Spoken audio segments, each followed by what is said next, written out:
So we talked about culture and the communal culture that drives it forward. We talked about how it lands often on top of communal expectations. It takes a village to raise a child and these kinds of communal values. Then we load it up with emotional labor, which often gets delegated in many cultures to women. Then now we bring in religion, and that loads it again. So it's almost like a triple whammy. And I say religion, I'm going to talk about a little bit of the difference between religion and spirituality. Religion is often a vehicle for spirituality. It is often a vehicle to transmit cultural values from one generation to the next. It is often a vehicle for surveillance of who's participating properly in society. Surveillance for, in particular, how women should behave and how women should participate in the culture, for respectability politics. So religion can do a lot of things. And unfortunately, religion can be used to further lock women in to a disproportionate degree of caretaking. And that's why I separated it from spirituality, because spirituality can open that door.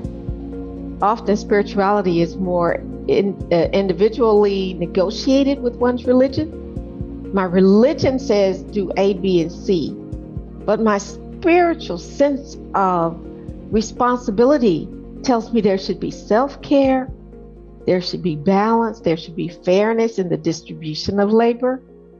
My spirituality might tell me to honor my capacity. So all of that is pretty complicated for an individual woman under pressure and duress to be responsible to people that she loves. Caretakers sacrifice their own health. Immediately after mom passed, there was this decompression. But in January 2018, Mel got sick and didn't have a good 2018 because I think everything was just kind of catching up emotionally and physically. They're just so concerned with everybody else that they forget about themselves or they push it off to the side. The day of the funeral of my husband and my sister, she came to the house and she said, what's going on with your hair? What's going on with your edges? You know, I'm going about doing things and what do you mean? I don't know what you're talking about. And I pulled my hair back and whoa. I didn't know what that was. I didn't have time to investigate, you know. I don't remember treating it. I don't remember, you know, hair came back, but I just didn't have time. And I never even thought about taking care of myself, taking care of what I was lacking, and it was showing, and I didn't even realize it. When we go on an airplane and we're ready to take flight, the first thing that the flight attendant reminds us to do is to put on our own mask first. This is not selfish to want to take care of yourself because you're thinking, oh my goodness, no, I have to put myself on hold. I have to put my dreams on hold. No, you have to take care of yourself. And by taking care of yourself, you can better take care of mom or dad or grandma or auntie or whomever it is. And sometimes what that means is having a community of people or an actual physical community to be able to be what you can't be. And that means I have to work and I have to take care of my children and I have to do all of these other things that I'm trying to juggle because society tells me that I'm every woman. I'm every woman, right? So I can do everything. But the truth is you don't have to do everything. You just have to prepare yourself for not doing everything and letting go and letting God. I've seen people have life insurance in place. But that's really just one step, because if you have a policy in place, but you don't have a plan behind it, there's still a level of stress and confusion that I see on people's faces and level of burden because they don't really know what the plan was. They just have it. Specifically, when you're talking about like health insurance and life insurance, I mean, those are based on basic things, age and health. And once you become ill, it's pretty difficult to obtain coverage. finances is just a funny thing. And for every family, no one wants to talk about how much they make. Nobody wants to talk about how much they owe. Nobody wants to talk about where they stash their money at. And for me, my mother was not a really good steward of her money. There was a conversation when it kind of came down to her care of what would be covered, what could be covered. We never had the conversation about, if the time comes where I'm sick or the time comes where I need assistance, this is where you can pull money from. Because it was nothing like that. It was really my husband and I kind of depleting a lot of our own resources to make sure that she had the medications that she needed and that she got the care that she needed. The cost of actually raising your children is less, they say, statistically speaking, than it is to have an ill parent that you're taking care of for a matter of 4 or 5 years. So it's really about just the planning stages of not just for their parents, but for their retirement, their children. And it's mostly the accumulation piece. So having an idea of what they currently have in place, where they're currently saving, what are they contributing to their retirement, getting them to think outside the box to understand what does it look like if they had to draw down on those particular types of assets for things that they didn't plan for and how to recoup for that. So if we can be proactive and have those conversations, then it's a lot easier to find the needs. But after the fact is when it's a little bit more difficult because it's already happened. So it's just having those buckets of money that's been generated and accumulated over a period of time that you can utilize when those things happen. I think it's so important to have a conversation about finances well before someone gets sick. A lot of times we wanted to be not secretive, but private about our money and our things like that. But I feel like for me, it would have been so much easier to know that things were put in place before things start spiraling downhill.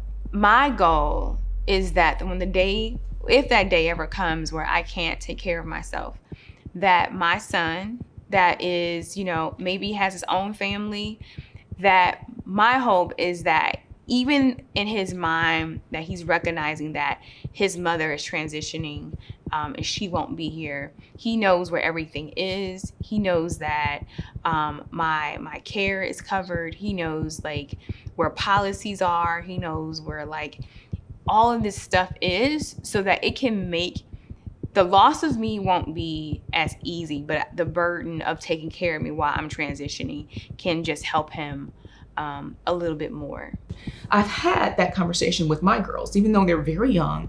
I want them to know that if I ever get to the point where I am unable to care for myself, that I give them full permission to commit me to a nursing facility so that they can live their lives, they can manage their own affairs. I do not want them to feel guilty at all, because that's just the way life is. I did have conversations with my mom, especially about how we had this love-hate relationship. So it was also frustrating because we didn't have the best of the relationship, but yet I still did this. So I wanted her to respect that and acknowledge that, that I didn't have to do it, because I could have just very well said, I'm done with you and I can live my life without ever, speaking to you again. But that's just not my nature. That's not who I was, raised to be. So yeah, I never had that challenge. I just wanted, just affirmation, appreciation from my mom that she appreciated, what I did. If the child has their whole life been wanting either more affection or attention or validation from a parent, that can last for adult children even up until the end. And so this notion of caregiving can still be that 5-year-old little girl who is trying to get their mother to say, I really love you. Thank you so much for that. You are really good at this. When my dad passed in 99,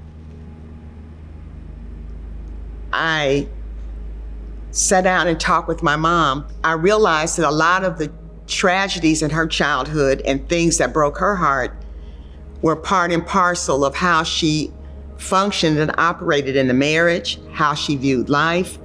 And none of this did I know until after my dad passed. So immediately after my mom and I have this 2-week moment, because I stayed down for about a week and a half taking care of cleaning up all my dad's apartment, getting things done. And I came back to her house and slept, and we would talk and talk, and I fell in love with her. I fell in love with my mom after my dad passed. And then that was really wonderful because I said, dog, I have to wait till I get in my 50s to realize how great a mom I really had, and I didn't know it. There's something about taking care of a loved one when you have this weird, estranged kind of relationship. My home as a child was like always on eggshells. Like some days it was cool and some days it just wasn't, right? And now the person, the thing that I had tried to escape was now in my home. And I'm responsible for the well-being of this person. In our community, sometimes when we acknowledge how we feel, others can interpret that as we are not honoring our family. And I also feel like it's a disservice to ourselves, and it also dishonors ourselves when we're not honest.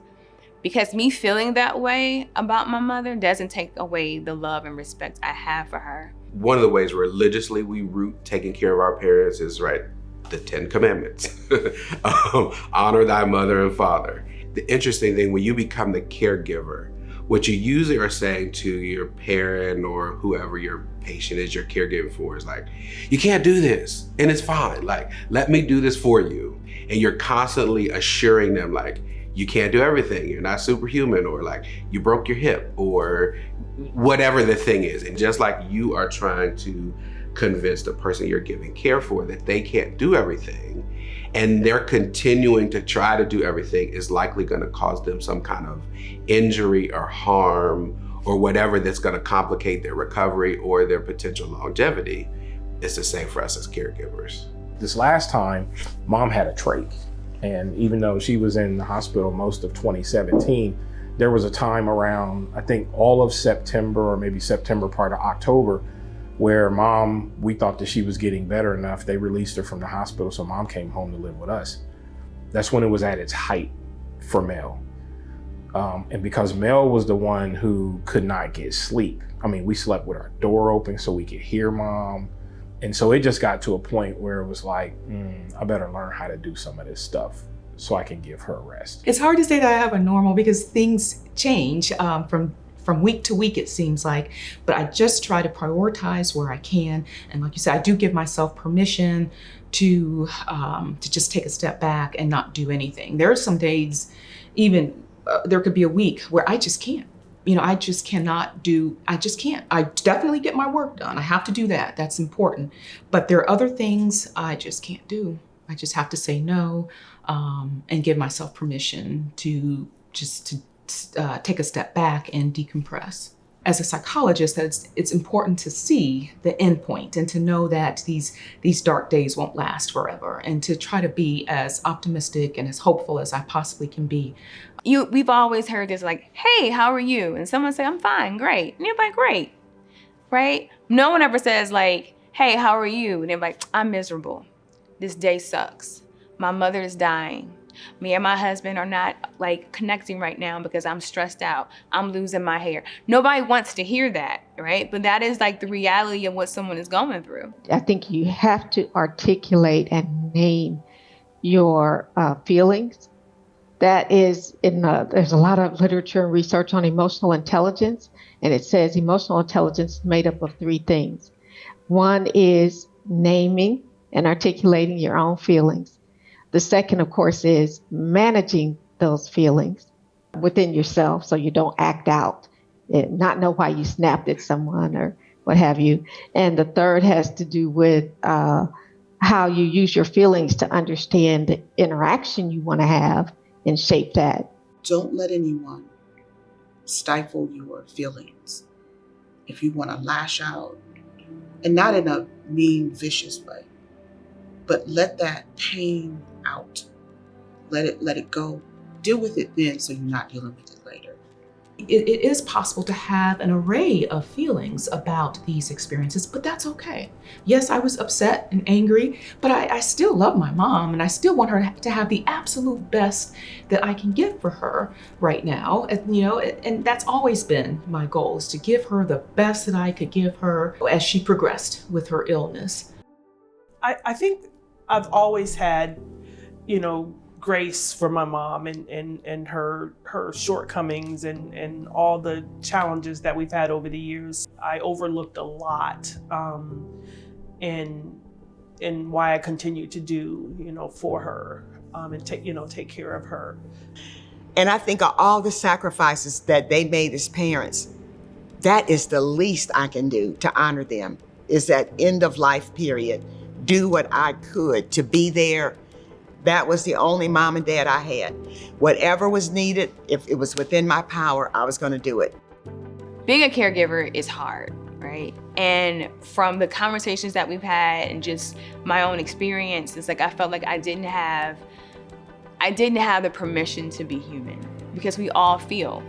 And whether that comes in anger, sadness, or everything in between, you have that right to feel that way. All of that should be allowed to be acknowledged. And even if it makes other people uncomfortable, it shouldn't stop that person from expressing themselves in a way that's going to help them get through the next stage and next step of this process with their loved one.